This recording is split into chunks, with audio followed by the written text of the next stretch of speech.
on. What is going on, everyone? Welcome to Best Seat of the Track, Texas Sides Edition today. I am joined by our deputy director, one of our leading reporters, and Texas native, Beth Lunkenheimer. Beth, how's everything looking in Texas today? Are we looking at any rain, or are we looking at some beautiful weather?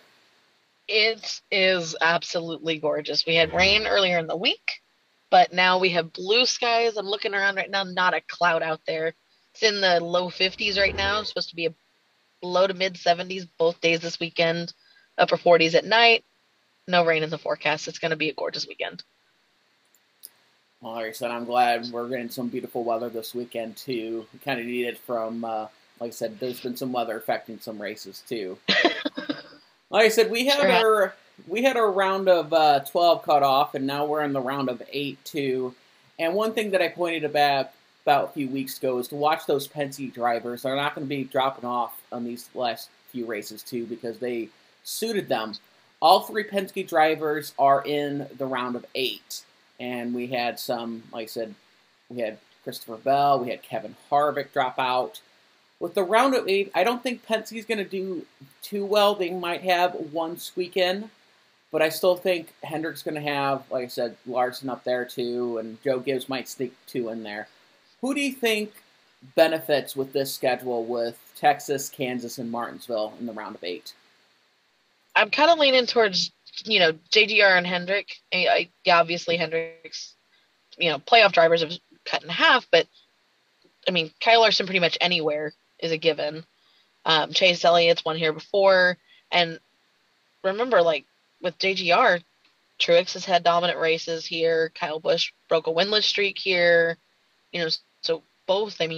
Between here and Kansas, I know Kansas has never really been that kind to Kyle Busch, but in the 1.5-mile tracks in general, and then Martinsville, that's more of my wild card just because of being a short track. You never know what people are going to pull, and we know what hotheads can do on short tracks. But I still think, in the end, aside from Larson, probably JGR overall is going to come out better. They've still got 3 horses in the race too, so we better watch out on Sunday with them. But another thing we got to watch out for, we saw it rear its head with Kevin Harvick and Chase Elliott. Like I said, they kind of, bubbled over from Bristol. Do you think this Harvick-Elliott feud is going to continue on into the round of 8 and even into the round of 4? Or do you think this has been settled, equaled up?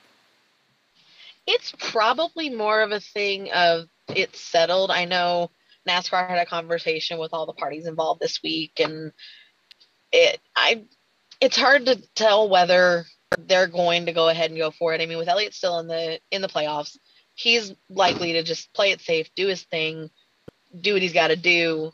But with Harvick being out of the playoffs and knowing that there are times when he lets his temper get the best of him, anything can happen. I don't necessarily think this weekend or even next weekend at Kansas.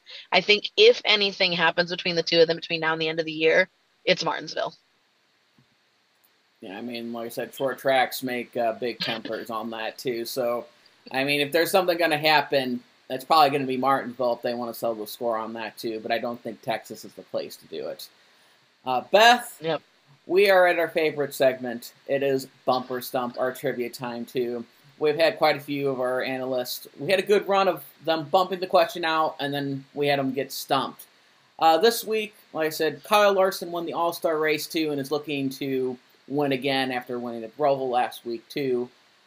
I want to ask, like I said, to go back throw it back a little bit too. Who was the first driver to win multiple races at Texas?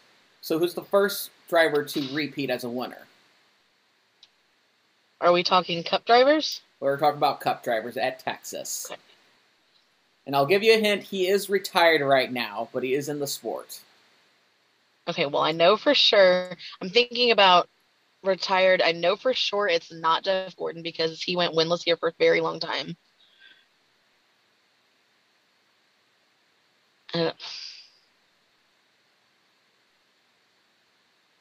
My gut wants to say Tony Stewart, but I feel like that's not right either. I think you got me. Yeah, like I said, unfortunately, you got stumped. It was the mayor, Jeff Burton. He won the inaugural race, and then I should have gone with that.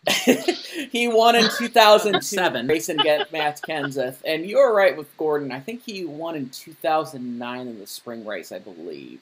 Yeah, I remember when he finally got that one. That one was a big one for him. That one was a big one. Like I said, that knocked off, like I said, his Hall of Fame career, another acclimate to knock off his list. So, like I said, it's our picks of the week. I know, like I said, can't pick Jeff Burton to win again, too. But like I said, usually I go with Kyle Larson, but I'm feeling with Kyle Busch this week, too. He's performed well, and he has a astounding average finish here at this track. I think it's around 11th place. Yes, it's 11th place average finish in 30 starts here. So, needless to say, dominant. Who are you picking to win here this weekend, Beth? See, now you have the benefit of pulling up your statistics right now, and I'm just going to go with my gut and know that I've seen Truex lead a lot of laps here and then have a couple of silly things kind of derail him. So I'm going to go Martin Truex Jr. Still sticking with the JGR theme, though. Like I said, this was like Frank picked Martin Truex Jr. last week too, so it's a pretty interesting development here. We get some trends going on. I mean, in reality, it's probably going to be a Kyle Larson dominate and win because he looked darn good in the All-Star race. But then the All-Star race was no points. This is points. This is a shot at the championship. They may be taking some chances that they weren't necessarily going to at the All-Star race. It's probably going to Plus, that was such a different format with the All-Star race. We didn't really know what to expect. I know. It was a weird format, too. It's either going to be that or it's going to be Kyle Larson does it, dominates, and then final pit stop happens and shakes everything up, too. So it's been that type of season with Larson, but I can't complain if you're always in contention to win. So, Beth, absolutely. It was a pleasure to be with you. And like I said, from everyone here at frontstretch.com, follow us at frontstretch and go to, like I said, subscribe to our YouTube videos and have a great race weekend.